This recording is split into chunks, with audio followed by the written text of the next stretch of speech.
Good evening, children. Today I am going to continue the chapter. The chapter is Sectors of the Indian Economy. Now, as you know that in the previous class we have studied till the topic of where are most of the people employed or share different sectors in total employment. So firstly, I will be just doing the revision of the previous part, just a glance of the previous class, what we have studied, and after that I will be coming to my remaining part of the chapter. So now firstly, if I talk about the outline of the chapter, it tells us about sectors of the Indian economy, in which comes primary sector and secondary sector and tertiary sector, or we can call it as the service sector. After that, interdependence between the three sectors. Then we talked about comparing the three sectors. If I talk about the comparison of these three sectors, then I will tell the various production activities in all the three sectors produce a very large number of goods and services. Now two questions arise.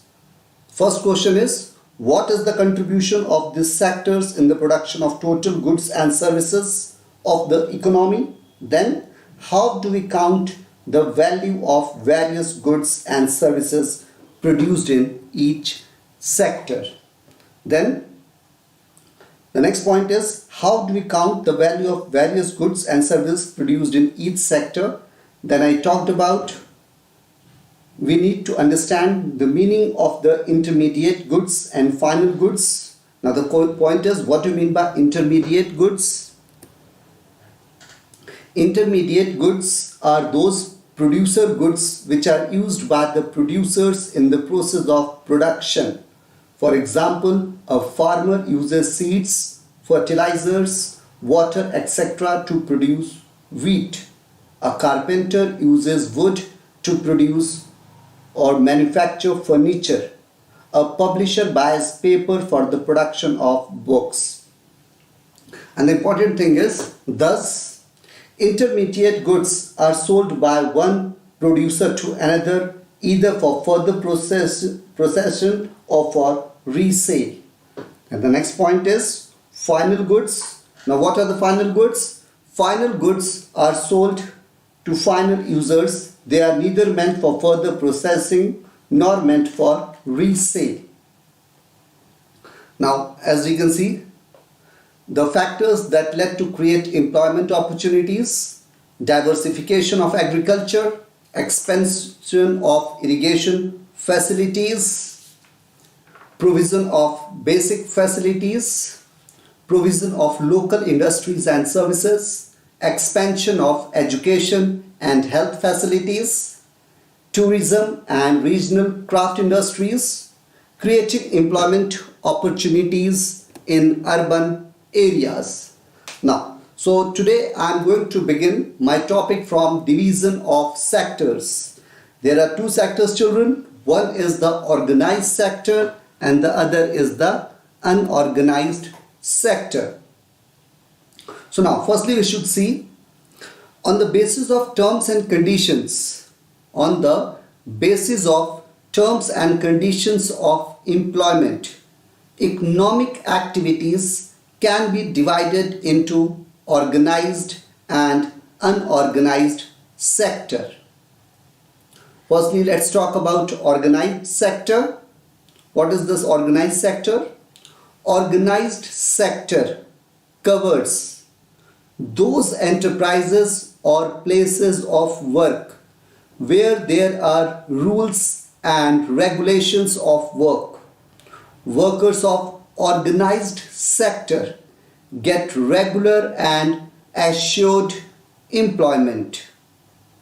The enterprises of this sector are registered by the government and they have to obey government rules and regulations which are mentioned in various laws such as Factories Act, Minimum Wages Act, Payment of Gratuity Act, Shops and Establishment Act. It is called organized. Now the question arises, why it is called organized? It is called organized because it has some formal processes and procedures.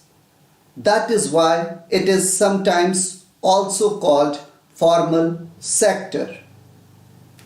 Now, the other point related to this is that what are the benefits of this organized sector, or what are the benefits of this to the workers? So, now the first point is, let me begin. Workers of the organized sector enjoy several benefits, or enjoy following benefits. The first one is they enjoy job security.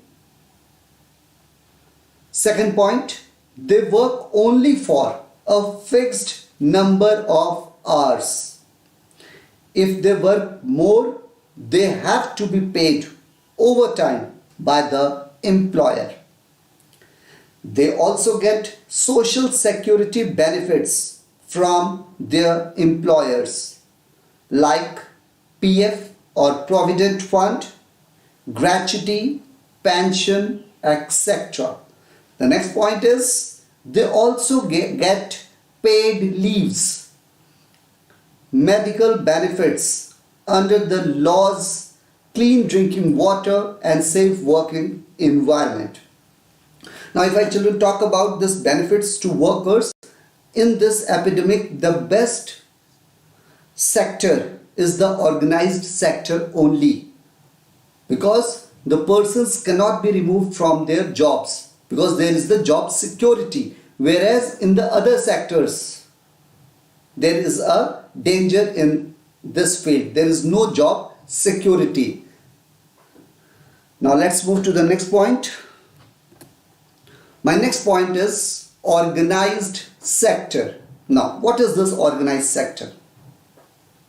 So children, there is a difference. Organized sector is a registered one and unorganized sector is not registered by the government. There are rules and regulations, but these are not followed. It includes unlicensed, self-employed or unregistered economic activities such as owner-manned general stores, handicrafts and handlooms workers, rural traders and farmers. About 90%, remember the point, about 90% of India's workforce is a part of this sector. Now, I hope so that this organized, unorganized sector is clear to you. Now let's move to the other point. Main features of unorganized sector. Now, if I talk about unorganized sector features, or in other words, if I say disadvantages to workers. So let's come to the first disadvantage or main feature. Jobs are low paid and also often not regular. Second point is there is no job security. There is no provision for overtime, paid leave, holidays and sick leave. Hours, or the next point is hours of work are also not fixed. See, these 4 points describes a lot of negative points, a lot of disadvantages. First point I have told you is jobs are low paid and also often not regular. Means in India the population is increasing at a very rapid rate, so there is no guarantee. Means for example, you need 1000 rupees and the other person is ready to work at the rate of 500 rupees. So the company is going to keep whom? To whom it has to pay 1000 or to 500. Tell me this answer. Janvi, Bharti, Ankush, Snigdha, Siddhant, Anirudh. if an employer is getting an employee at the rate of 500 and on the other side another employer is getting an employee at the rate of rupees 1000, what will the employer do? Employer means the owner of the firm. What he will do? Yes, firstly tell me what the employer will do. He will keep a labor of 500 or he will keep a labor of 1000.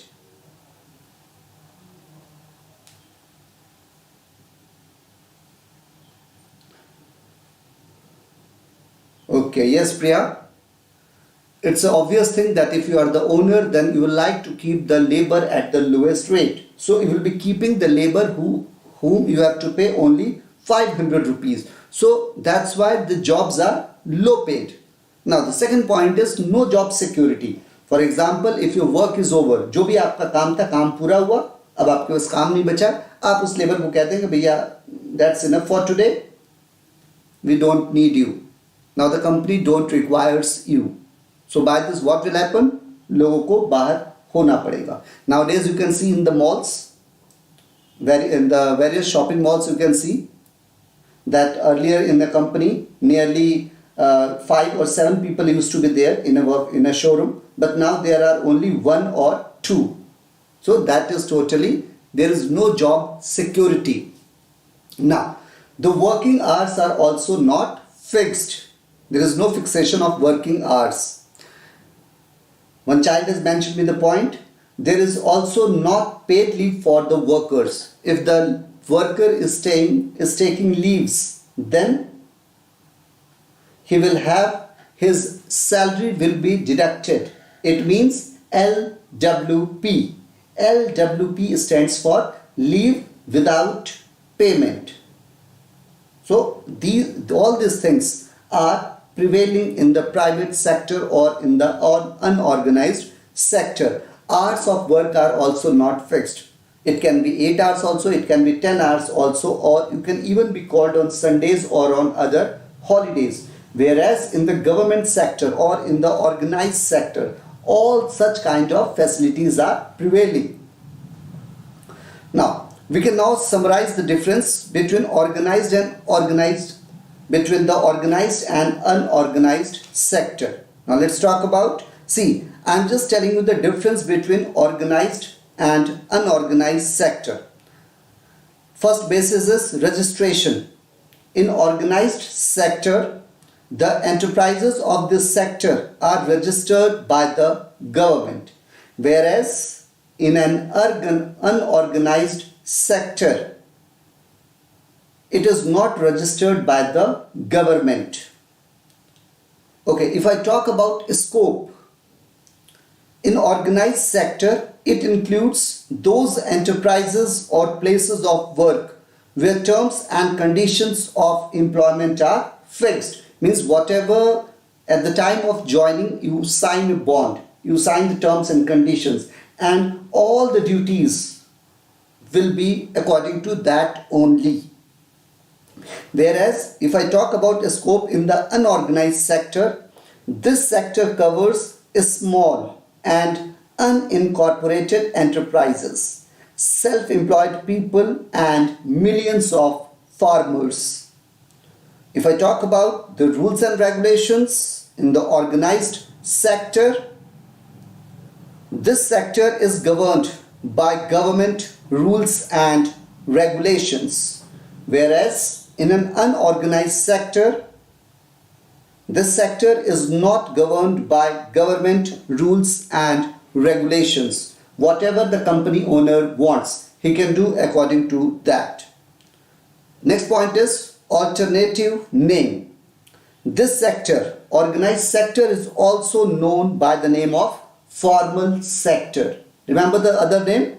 Organized sector is also known as formal sector, whereas unorganized sector is also called informal sector. Whereas when you write an official letter, it is a formal letter. In the same manner, organized sector is a formal sector, and when you write an unofficial or personal letter, that is that in relation to that is an unorganized sector, or you can call it as informal sector. Now, see the next slide. It is of how to protect workers in the unorganized sector. Now, this question mark is a very big problem for the entire world, nearly, especially in India. This is the biggest problem.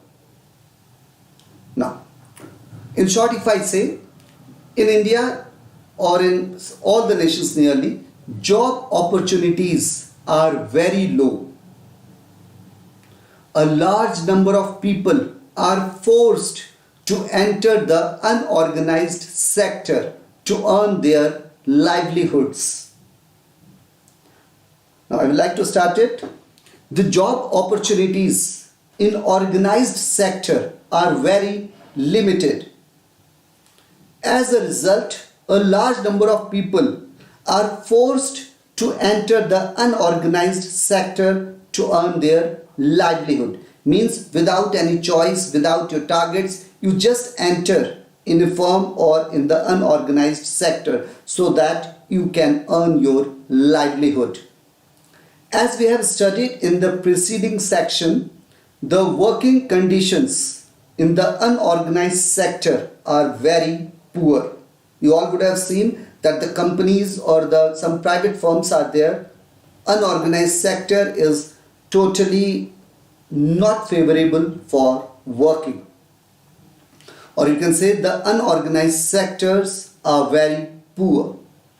The workers are often exploited here. Means the working hours are 8, but they have to work maximum times for 10 to 12 hours. Hence, the need of R is to protect the interest of the workers in the organized sector.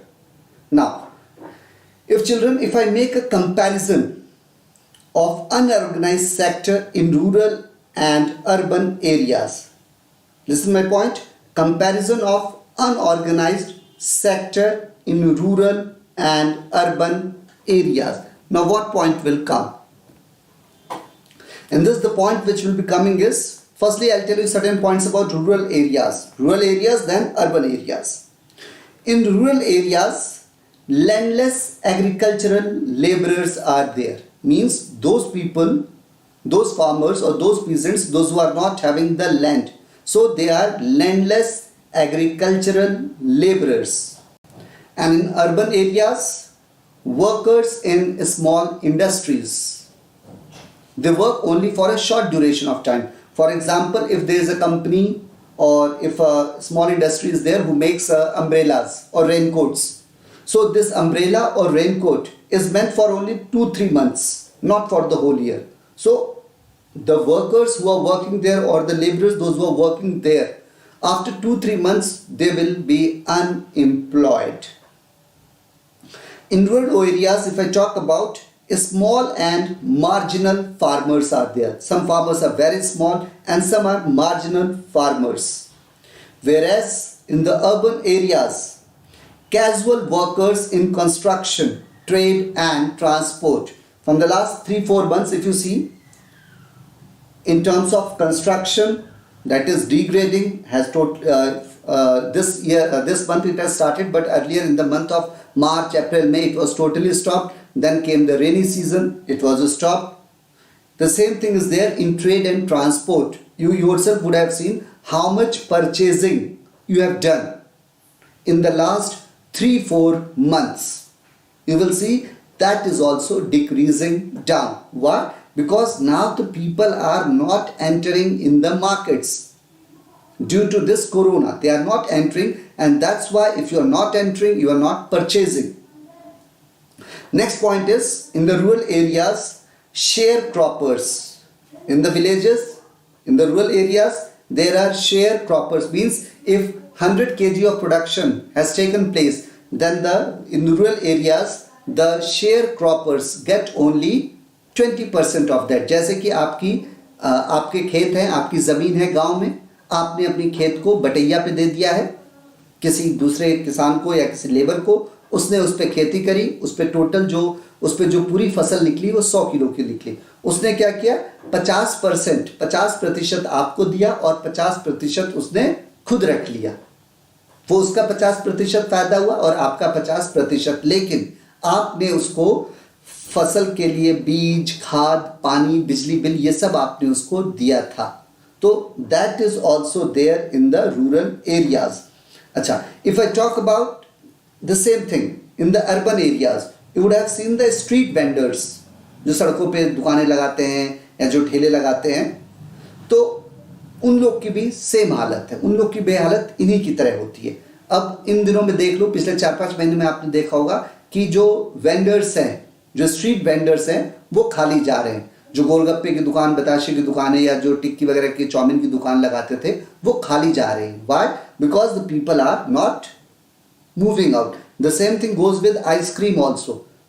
Summer season चल रहा है, peak summer का month चल रहा है, लेकिन ice cream vendors are not visible. पहले वो गली मोहल्ले में दिखाई देते थे, अब वो दिखाई देना बंद हो गए हैं। Next point is artisans, example weavers, blacksmiths, carpenters and goldsmiths. They all are having the problem. Whereas in urban areas, head load workers, garment makers, rag pickers, जो कबाड़ उठाने वाले होते हैं, कूड़ा बटोरने वाले होते हैं, या those people, ऐसे लोग जो वुलन का काम करते हैं, स्वेटर्स का काम करते हैं, what about them? ठंड पड़ नहीं रही है, उनका प्रोफेशन जो है वो लॉस में जाता जा रहा है। जितना वो मैन्युफैक्चर करते हैं, whatever they are manufacturing in 1 year, वो आने वाले 3 सालों में भी नहीं बिक पा रहा है। Such kind of problems are prevailing. So protection and support to the unorganised sector workers is thus necessary for both economic and social development.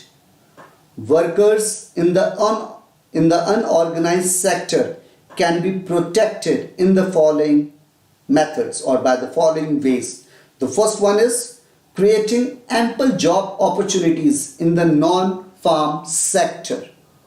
Second point is organizing public work programs like construction of roads, school buildings, digging of irrigation canals to provide employment to the rural workers throughout the year.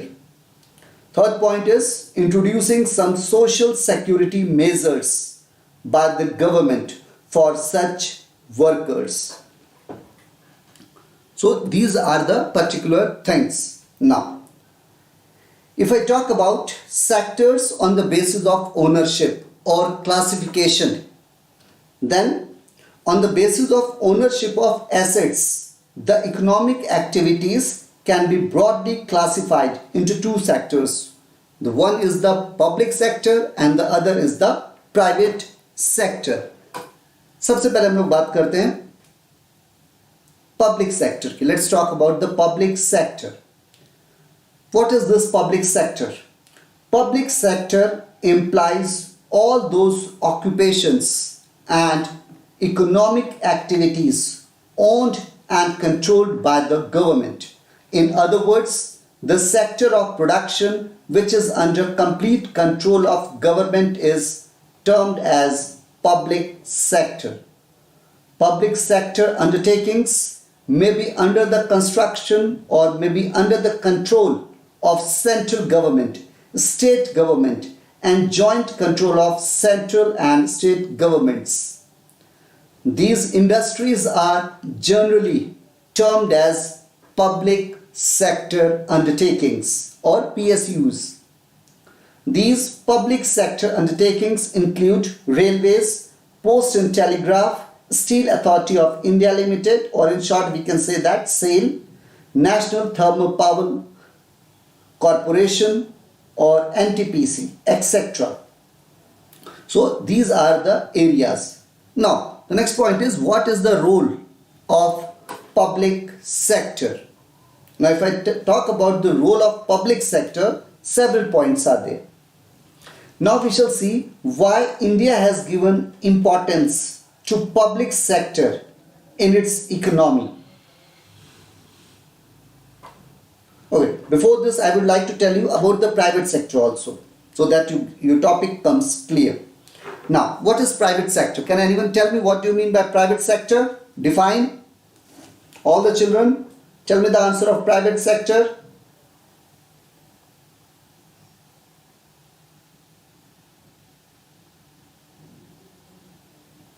I am waiting for you to respond.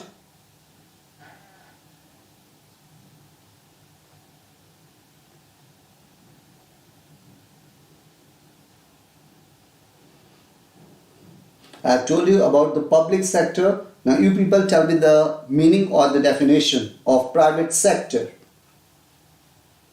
Shlok, Priya, Janvi, Snigdha, Siddhant, Anirudh, Pushpendra, Ashi Patel, anyone? Kushagra, just tell me.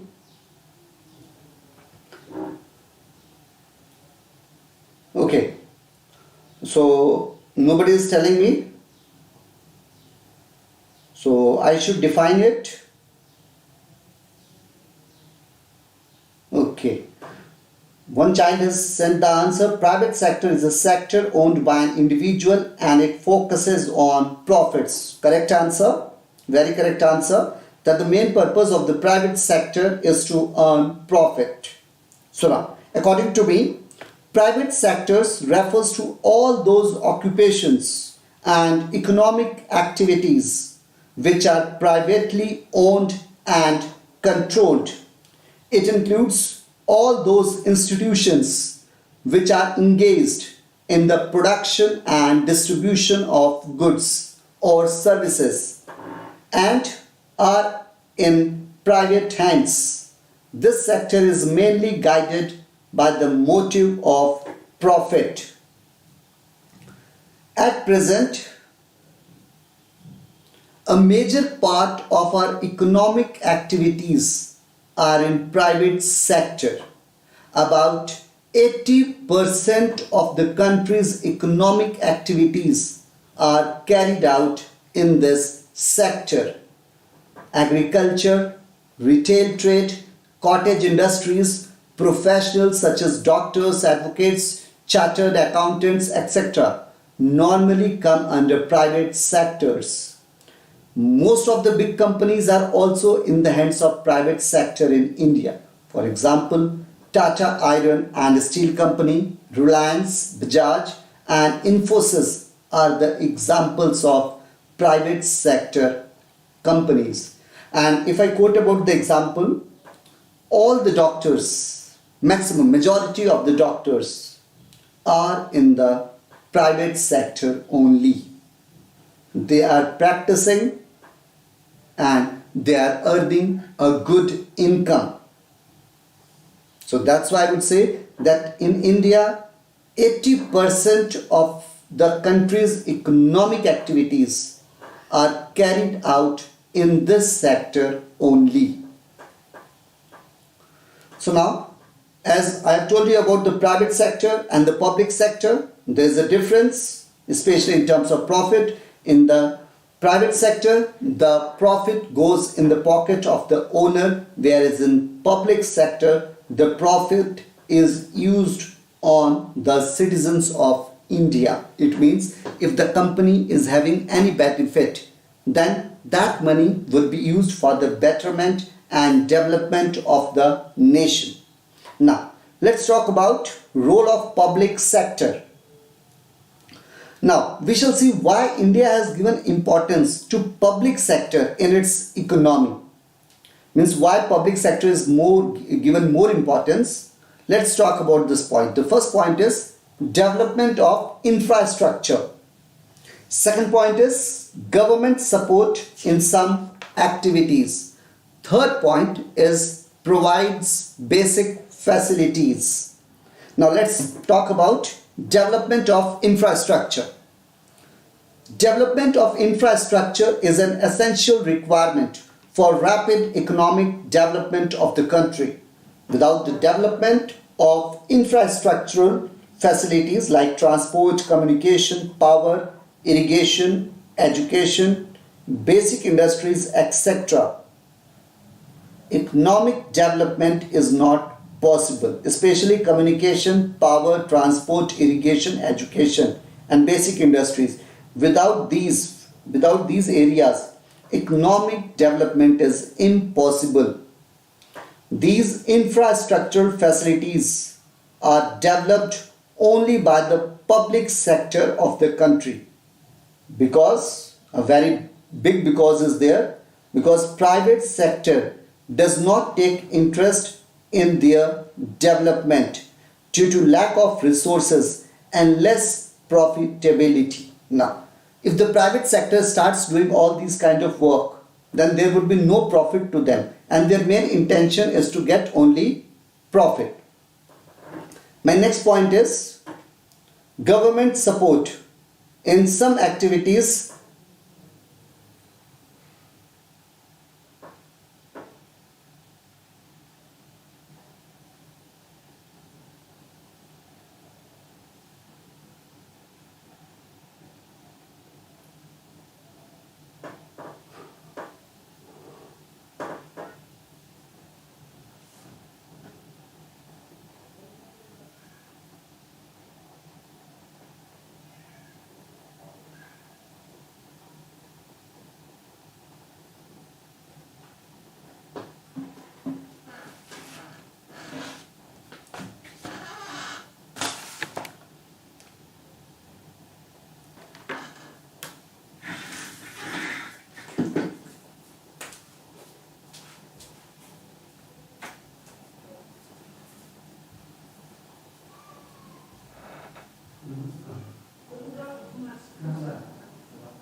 Por aí.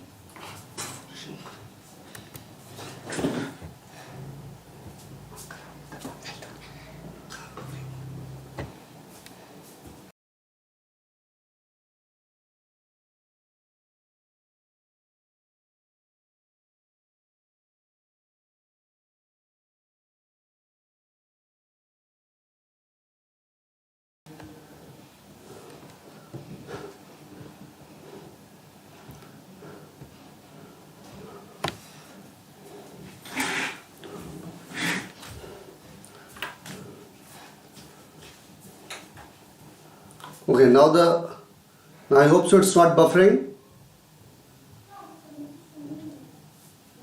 Okay, let's talk about. Okay, contribution. I was on the point of development of infrastructure. My point is, these infrastructural facilities are developed only by the public sector of the country, because private sector does not take interest in their development due to lack of resources and less profitability. Now the next point is government support in some activities. There are some activities which require government support.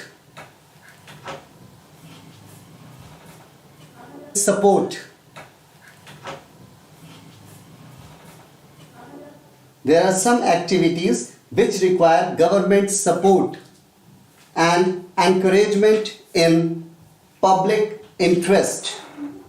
For example, government has to provide electricity to many units, especially small scale units at subsidized rates. Otherwise, they might have to shut down.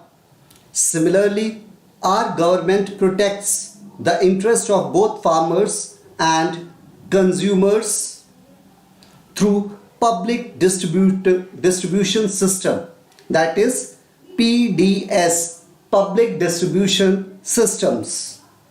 Under the PDS, under the public distribution system, the government procures food grains from the farmers at the pre-announced prices and make it available to the poorer sections of the society at lower prices. The government bears some of the cost. Now, the next point is, the third point is, provides basic facilities. This point means there are some activities which are regarded as the prime responsibility of the government. Hence, government must spend on such activities. For example, providing education, health and sanitation facilities are the duties of the government. Similarly, we know that nearly half of India's children are malnourished.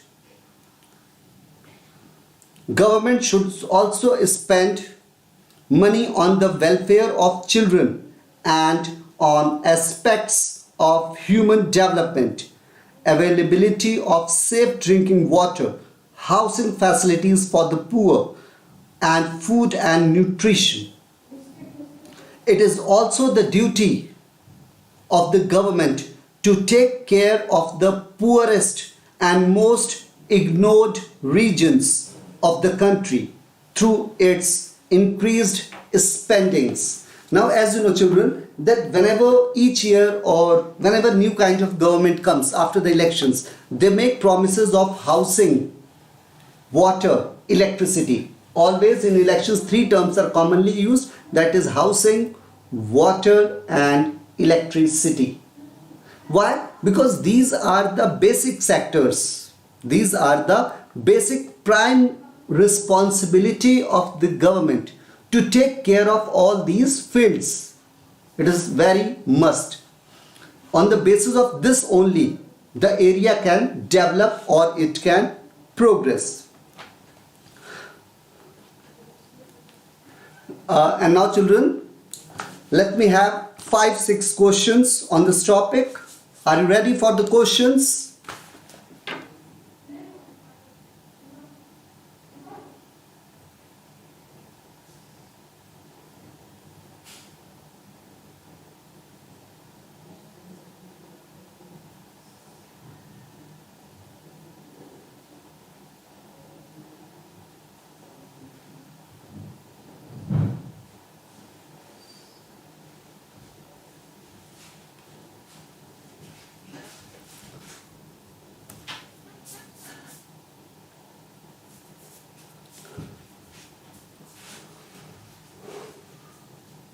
Now, children, the question will be displayed on your screen and you have to tell the answer.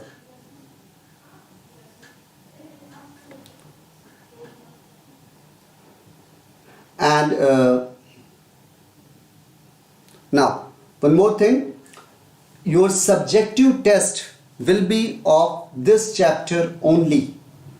You are going to get your subjective test, which is to be held on Monday. You will be getting from this chapter only. So now I am just asking you the first question. It's a MCQ. Now it is displayed. You can see the question. Which of the following statement is true in respect of public sector? Big companies, most of the assets, government owns the asset.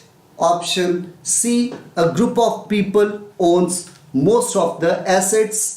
And option D, an individual owns most of the assets. Snigdha Siddhant have given their answer. Now I'm waiting for others. Other children, yes, Pratyush, good. Other people, send your answers fast.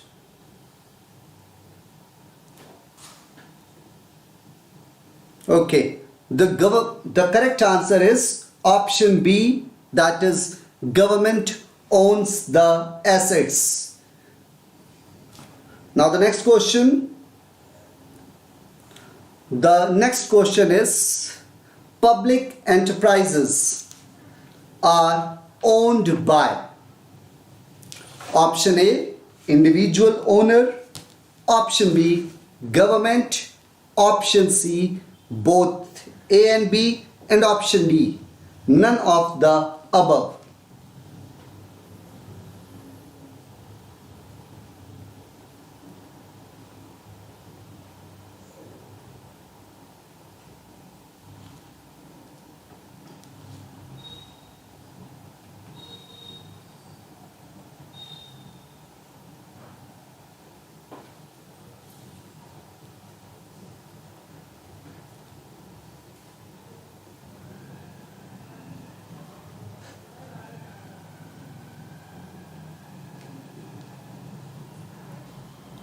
Okay, the correct answer for this question is option B, and option B is government. Okay, correct answer given by Kushwaha, Kushagra, Snigdha, Siddhant, Aryan, Shaw. Okay, now let's move to the next question. My next question is, the sectors are classified. It's the third question. The sectors are classified into public and private sectors on the basis of employment conditions. Option B, the nature of economic activities. Option C, number of worker employed. And option D, ownership of enterprise. Now, what's the answer for this?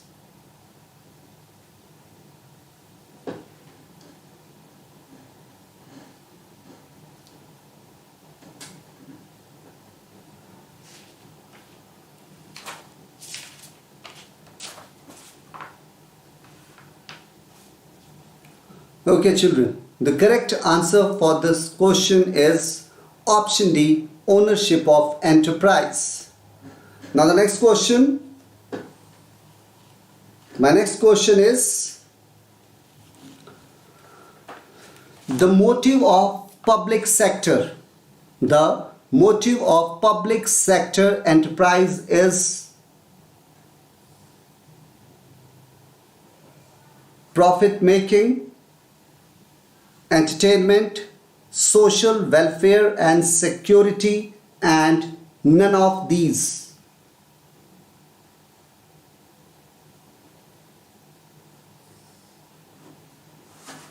Okay, Kushag has sent the answer. Other people also send your answers fast.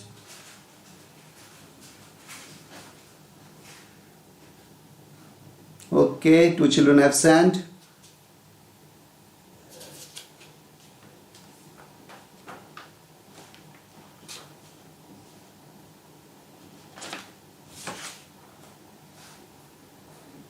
Yes, children, the correct answer is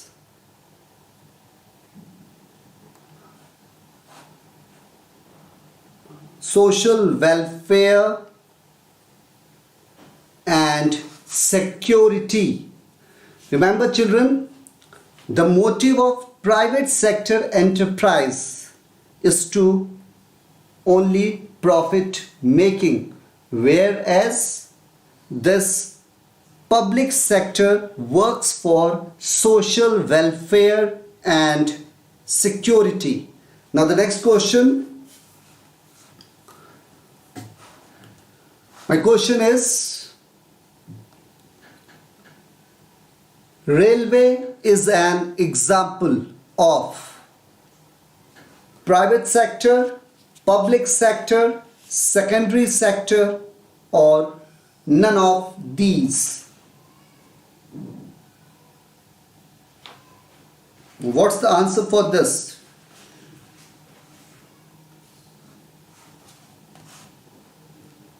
You can see the questions.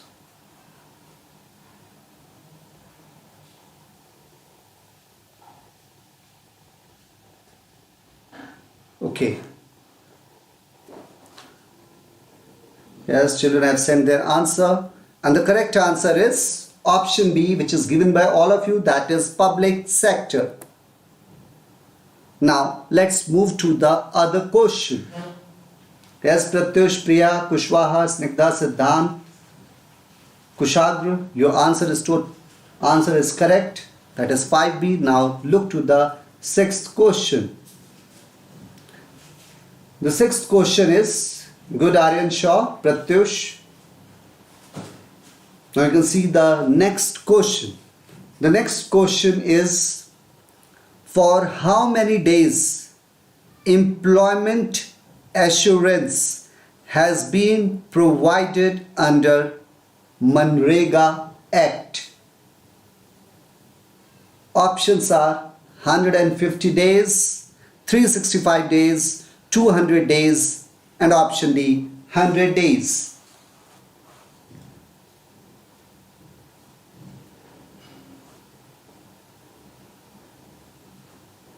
Yes, Kushagra, Priya, Aryan, Snigdha, Siddhant, Kushwaha and Pratyush. Correct answer given by you, that is 100 days. After that, the next question.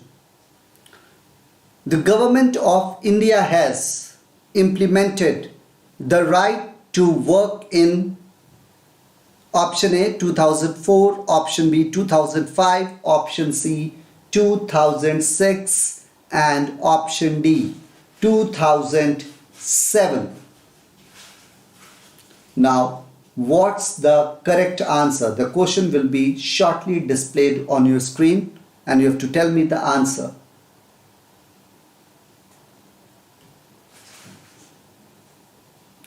For question number 6, all the children have given the right answer.